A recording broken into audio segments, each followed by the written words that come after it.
Меня зовут Аида Байжманова, я член команды Международного фестиваля документальных фильмов по правам человека «Бирдино-Кыргызстан». Сегодня данное мероприятие, наш пресс-завтрак, мы подготовили специально для журналистов и общественности, для информирования о той деятельности, которая ведется по подготовке нашего фестиваля. Хочется сказать, что в этом году фестиваль документальных фильмов по правам человека «Бирдино-Кыргызстан» 2019 пройдет в 13-й раз, и он посвящен празднованию 30-летия Конвенции ООН по правам ребенка.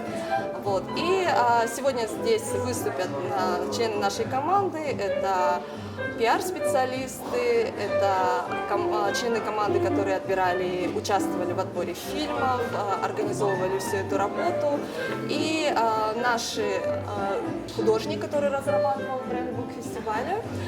Вот. Мы расскажем о программе фестиваля, о дополнительных мероприятиях, как семинары, различные дискуссионные площадки, которые пройдут с 11 по 15 ноября.